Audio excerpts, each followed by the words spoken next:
आजको हाम्रो टपिक छ टर्नरी अपरेटर। सुरुमा हामी यसको टर्नरी अपरेटरको बारेमा बुझ्छौँ, यसको सिन्ट्याक्सको बारेमा स्टडी गर्छौँ र यो टर्नरी अपरेटर रिलेटेड हामी यसको दुईटा प्रोग्राम गर्छौँ आज। Ternary operator is the operator which act upon 3 अपरेन्ड्स हो। यसमा चाहिँ कतिवटा अपरेटर हुन्छ भने 3टा अपरेन्ड्स युज गरेको हुन्छ हामीले हो। यसमा के हुन्छ, the ternary operator takes 3 arguments भनेको छ। भनेपछि फर्स्टमा के हुन्छ, टर्नरी अपरेटरमा कम्पेरिजन आर्गुमेन्ट भन्ने रहेछ एउटा, अर्को भनेको result of a true comparison हो। फर्स्टमा कम्पेरिजन गर्ने, कम्पेरिजनमा हामीले एउटा फङ्सन राख्छौँ हो। त्यसमा सेकेन्डमा के गर्ने छ, second is a result of a true comparison, third is a result of a false comparison. यो 3टा पोइन्टले हामीले केमा इम्फसाइज गर्छ भने फर्स्टमा कम्पेरिजन गर्ने, कम्पेरिजन गर्दा यदि हाम्रो रिजल्ट ट्रु आयो भने हो, सेकेन्डमा के देखाउँछ, ट्रु रिजल्ट देखाउने भयो, सेकेन्ड रिजल्ट दिने भयो। यदि हाम्रो फर्स्ट कम्पेरिजन यदि फल्स भइदियो भने हाम्रो थर्डमा जाने भयो, फल्स कम्पेरिजन गर्ने भयो। Only one example of ternary operator is conditional operator भनेको छ। टर्नरी अपरेटरको इक्जाम्पल भने चाहिँ के हो, कन्डिसनल अपरेटर हो। र यो कन्डिसनल अपरेटर भने चाहिँ के हो, shorthand way of writing and if else statement. Conditional operator र इफ एल्स स्टेटमेन्टमा केही पनि फरक छैन, खासमा त्यत्रो धेरै ठुलो फरक छैन। तर सिम्पल एउटा फरक भनेको के हो भने, कन्डिसनल अपरेटर इफ एल्स स्टेटमेन्टभन्दा अलिकति सानो हुन्छ हो। यसले लेस स्पेस अकुपाई गर्छ भने इफ एल्स स्टेटमेन्टले एकदमै धेरै स्पेस अकुपाई गर्ने गर्छ। कसरी स्पेस अकुपाई गर्छ भन्नको लागि अब यहाँनिर हामी हेरौँ, सिन्ट्याक्समा जाउँ कन्डिसनल अपरेटरको। The conditional operator is of the form, यस्तो फर्ममा हुन्छ, variable equals to expression 1 expression 2। यहाँनिर के हुन्छ, एक्सप्रेसन 1मा चेक गर्ने question mark, expression 2 colon expression 3 हो। It can be visualise into if else statement आज भनेको छ। इफ एल्स स्टेटमेन्ट के हुन्छ भने, पहिलो सुरु इफ राख्थ्यौँ हामी, एक्सप्रेसन 1 राख्थ्यौँ, त्यहाँबाट variable equals to expression 2, expression 2 मिल्यो भने यसले प्रोडक्ट दिनुभयो, यो रिजल्ट हाम्रो आउने भयो। यदि यो रिजल्टले सेटिस्फाई गरेन भने, यसले यो भेरिएबल एक्सप्रेसन 2ले हाम्रो कन्डिसन मिट गरेन भने के गर्नु पर्थ्यो, फेरि एल्स गरेर एक्सप्रेसन 3मा जानु पर्थ्यो। र यहाँनिर हामीले हेर्न सक्छौँ, इफ एल्स स्टेटमेन्टलाई यत्रो स्पेस चाहियो भने यहाँनिर हाम्रो के छ, यो कन्डिसनल अपरेटरलाई एउटा लाइनमा सकेको छ हाम्रो सिन्ट्याक्स हो। भनेपछि conditional operator takes less space where else if statement takes large space. अब यसको वर्किङमा जाउँ। वर्किङमा के छ भने, सुरुमा के हुन्छ भने यसको वर्किङमा, यो कन्डिसनल अपरेटरको वर्किङमा हेरौँ। Expression 1 is the condition to be evaluated भनेको छ हो। एक्सप्रेसन 1 चाहिँ के भने, हामीले यो कन्डिसनलाई चाहिँ हामीले इभ्यालुएट गर्ने खालको कन्डिसन चाहिँ हामीले एक्सप्रेसन 1लाई चाहिँ इभ्यालुएट गर्ने हो। If the condition expression 1 is true then expression 2 will be executed हो। कन्डिसन 1 मतलब कन्डिसन यो भनेको एक्सप्रेसन 1 चाहिँ ट्रु भइदियो भने हाम्रो एक्सप्रेसन 2ले चाहिँ एक्सप्रेसन 2मा जे छ त्यही रिजल्ट दिने भयो, विल बी एक्जिक्युटेड भनेको छ, and the result will be return हो। Otherwise if the condition 1 is false, condition मतलब एक्सप्रेसन 1 नै फल्स भइदियो भने हो, एक्सप्रेसन 1मा हामीले राखेको कन्डिसन नै फल्स भइदियो भने then expression 3 will be executed and the result will be return. यसको लागि अब हामीले एउटा सानो प्रोग्राम गरेर हेर्न सक्छौँ, यो जसमा चाहिँ यो हाम्रो कन्डिसनल अपरेटर र यसको वर्किङलाई हामीले अझ मजाले भिजुअलाइज गर्न सकिन्छ। अब टर्नरी अपरेटरको बारेमा अझै धेरै बुझ्नको लागि अब हामी एउटा प्रोग्रामबाट बुझ्न कोसिस गर्छौँ।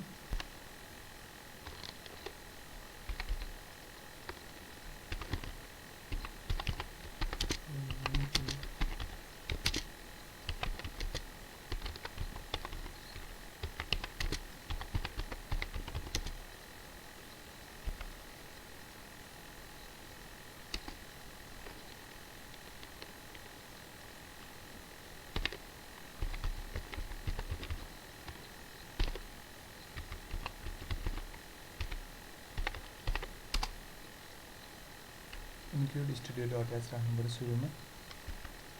इन्क्लुड स्टुडियो डट एच भयो, हाम्रो प्रिप्रोसेसर डिरेक्टिभ भयो हो, जसले चाहिँ के इन्क्लुड गर्छ भने input output header file include गर्छ। त्यसपछि छ अब हाम्रो इन्ट मेन, यो भनेको हाम्रो मेन फङ्सन।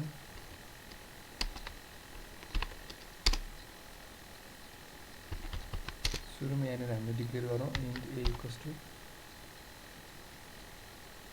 5 राखौँ, b इक्वल्स टु 20 राखौँ र यहाँनिर म्याक्स भन्ने भेरिएबल राखौँ सुरुमा। अब max equals to greater than b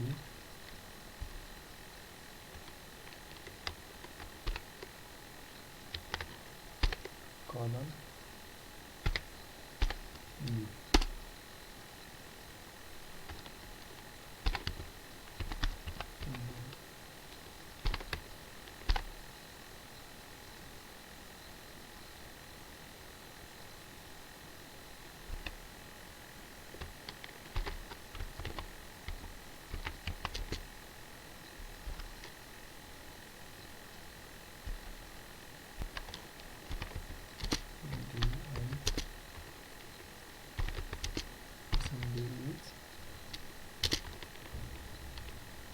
%b राखौँ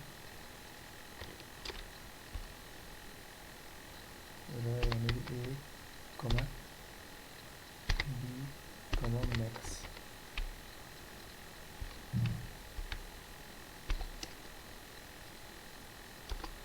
अब हामी रिटर्न 0 यो भयो हाम्रो रिटर्न 0। रिटर्न 0 ले के गर्छ भने हाम्रो कुनै पनि सी प्रोग्रामलाई टर्मिनेट गराउने काम गर्छ र यो मेन फंक्सनमा चाहिँ के गर्छ, यो इन्ट मेनमा चाहिँ हाम्रो रिटर्न 0 रिटर्न गरिदिन्छ र यो कर्ली ब्र्याकेटले के इन्डिकेट गर्छ भने हाम्रो end of the main function हो। अब यसलाई रन गरेर हेरौँ।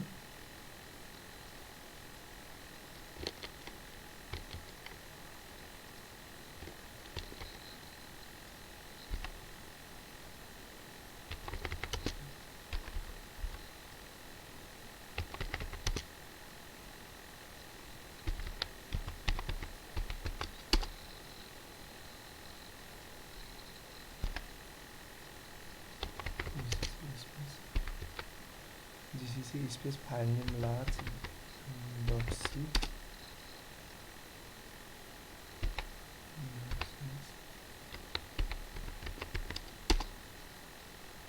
र यहाँनिर हाम्रो आउटपुट हेर्न सकिन्छ। Largest number between 5 and 20 is 20। अब यसले कसरी काम गर्यो भने यसले हामीले यहाँनिरबाट बुझ्न सकिन्छ। सुरुमा यहाँनिर हामीले के राखेको छ भने इन्ट a को भ्यालु यहाँनिर 5 राखेको छ, b को भ्यालु 20 राखेको छ र म्याक्सिमम भन्ने भेरिएबल यहाँनिर हामीले डिक्लेयर गरेको छ सुरुमा। अब यो म्याक्सिमम यो भेरिएबल इक्वल्स टु यो भेरिएबल बराबर के छ भने हाम्रो एक्सप्रेसन सुरुमा a is greater then b छ, त्यसपछि क्वेसन मार्क छ, a सेमी कलन अनि b छ। यसले के गर्छ भने यो प्रोग्राममा पहिला सुरु यहाँनिर हाम्रो दिएको त के भ्यालु छ, एउटा a भ्यालु छ, अर्को भनेको b छ। a र b मा कुन चाहिँ ठुलो हो त्यो चेक गर्छ पहिला सुरु हो। a र b मा a is greater then b भनेर पहिला सुरु चेक गरौँ। a is greater then b भनेको हाम्रो एक्सप्रेसन 1। यदि हाम्रो एक्सप्रेसन 1 ट्रु भयो भने एक्सप्रेसन 2 चाहिँ प्रिन्ट हुन्छ भनेको थियो। एक्सप्रेसन 1 फेरि एकचोटि सुनौ, एक्सप्रेसन 1 चाहिँ यदि हाम्रो ट्रु भयो भने एक्सप्रेसन 2 चाहिँ प्रिन्ट हुन्छ भनेको थियो हामीले। जस्तो कि if the condition expression 1 is true then expression 2 will be executed and the result will be return भनेको थियो। अब यहाँनिर हेरौँ त हाम्रो एक्सप्रेसन 1 ट्रु भयो त, a भनेको 5 छ, b भनेको 20 दिएको छ, a is greater then b हो त होइन नि? होइन भनेदेखि के हुन्छ, एक्सप्रेसन 3 विल बी एक्जिक्युटेड भनेको थियो। एक्सप्रेसन 3 भनेको यहाँनिर हाम्रो यो b भयो हो। यहाँ पावर पोइन्टमा गएर हेर्न सकिन्छ हामीले। If the condition expression 1 is falls हो, हाम्रो त कन्डिसन 1 मतलब एक्सप्रेसन 1 त फल्स भयो किनकि a भनेको 5 दिएको छ, b भनेको 20 दिएको छ र 5 चाहिँ ग्रेटर देन 20 कहिले पनि हुन सक्दैन। So expression 3 will be executed and the result will be return भनेको छ। अब यहाँनिर के छ भने हाम्रो एक्सप्रेसन 3 भने चाहिँ एक्सप्रेसन 1 भनेको a is greater then b भयो, एक्सप्रेसन 2 भनेको a भयो र एक्सप्रेसन 3 भनेको b भयो भने चाहिँ एक्सप्रेसन 3 चाहिँ हाम्रो के हुने रहेछ, प्रिन्ट हुने रहेछ, मतलब यो चाहिँ एक्जिक्युट हुने रहेछ। सो र यसले के दियो भने हाम्रो आउटपुट 20 चाहिँ एक्सप्रेसन 3 मा के छ हाम्रो b छ, b भने चाहिँ यसले आउटपुट कति दिनुपर्ने भयो, यसले 20 आउटपुट दिनुपर्ने भयो। यसै गरी अब अर्को एउटा प्रोग्राम हेरौँ जुन चाहिँ तीनटा नम्बरको चाहिँ टर्नरी अपरेटर युज गरेर हामीले तीनटा नम्बरमा कुन चाहिँ लार्जेस्ट नम्बर छ भने हामीले त्यो थाहा पाउन थाहा पाउनुपर्ने प्रोग्राम छ।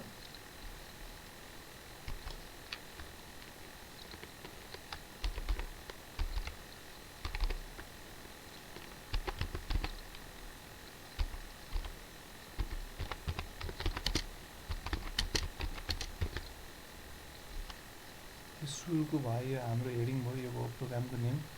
त्यसपछि के हुन्छ भने सेकेन्डमा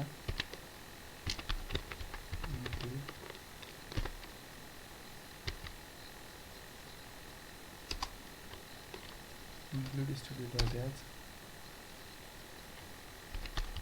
int name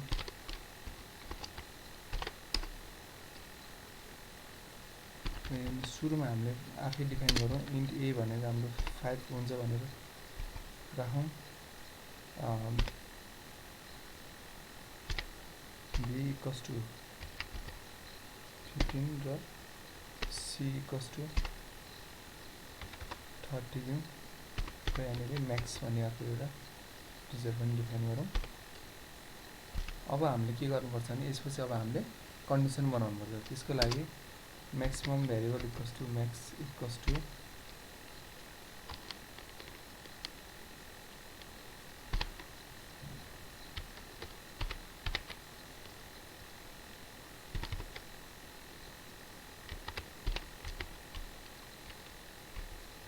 यो भयो पहिलो हाम्रो एक्सप्रेसन भयो। यो यसलाई क्वेसन मार्क हुन्छ, पहिलो एक्सप्रेसनमा जहिले पनि क्वेसन मार्क हुन्छ। त्यसपछि एक्सप्रेसन 2 लेख्नुपर्छ। पहिलो सुरु जहिले पनि क्वेसन मार्क हुन्छ र एक्सप्रेसन 1 को यहाँनिर हामीले भ्यालु राख्नुपर्ने हुन्छ। त्यसपछि के हुन्छ भने सेमिकलन हुन्छ कन्डिसनल अपरेटरमा।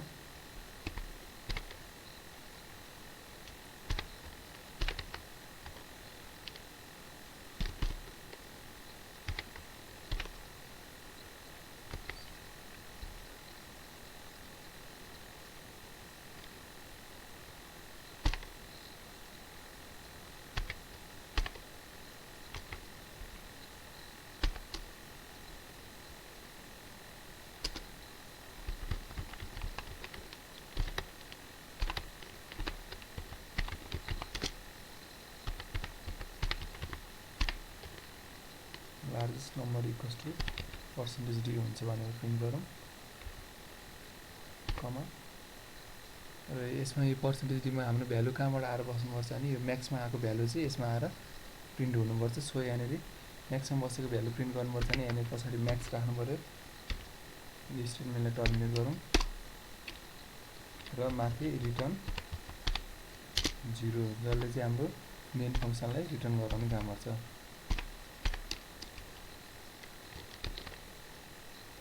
अब यो प्रोग्रामलाई अब हामीले रन गराएर हेरौँ।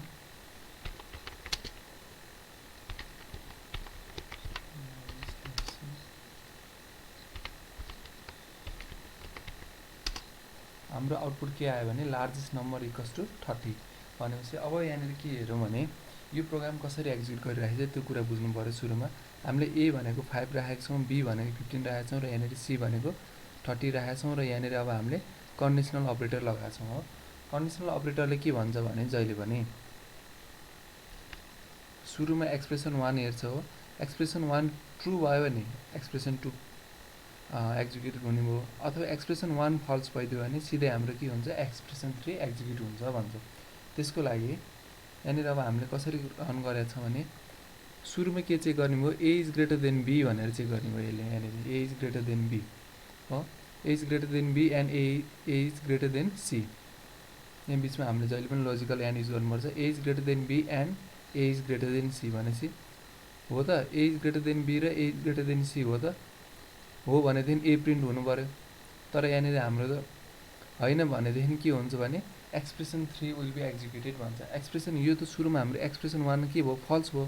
हो expression a is greater then b and a is greater then c त हाम्रो फल्स भयो भनेपछि के हुनु पर्यो अब हाम्रो एक्सप्रेसन 3 चाहिँ एक्जिक्युट हुनु पर्यो। अब एक्सप्रेसन 3 मा के छ भने यो एक्सप्रेसन 1 हो, यो a ले के गर्यो एक्सप्रेसन 2 भयो, त्यसपछि यो आयो अब हाम्रो एक्सप्रेसन 3।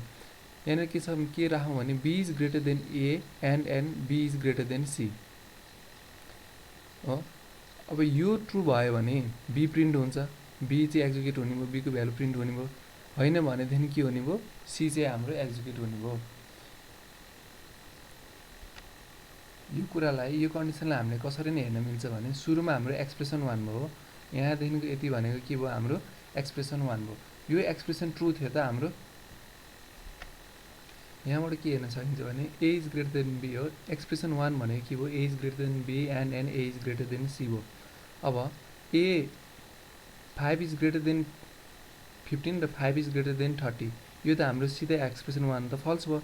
एक्सप्रेसन 1 फल्स भएपछि यसले के प्रिन्ट गर्नुपर्छ भने हाम्रो एक्सप्रेसन 3 मा जानुपर्छ। सिधै एक्सप्रेसन 2 प्रिन्ट नगरिकन, एक्जिक्युट नगरिकन हाम्रो एक्सप्रेसन 3 मा जानुपर्छ।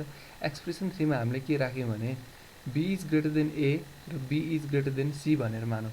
यो नि के छ त हाम्रो ट्रु छ त, ट्रु त छैन, यहाँनिर क्वेसन मार्क राखेको छ हामीले। यो ट्रु छ त, यो ट्रु हुन्छ भने बी प्रिन्ट हुन्थ्यो, ट्रु हुँदैन भने के हुन्थ्यो, र यो कुरा ट्रु छैन भने अब हाम्रो के प्रिन्ट हुनु पऱ्यो, डेफिनेटली सी चाहिँ हाम्रो प्रिन्ट हुनु पऱ्यो। भनेपछि यहाँदेखिको यति पोर्सन भनेको के भयो, हाम्रो एक्सप्रेसन 1 भयो हो। यो भनेको ए भनेको हाम्रो एक्सप्रेसन 2 भयो, र यो एक्सप्रेसन 1 फल्स भएको कारणले गर्दाखेरि यति भनेको के हुने भयो भने हाम्रो एक्सप्रेसन 3। यसरी चाहिँ हाम्रो टर्नरी अपरेटरको कन्सेप्ट युज गरेर हामीले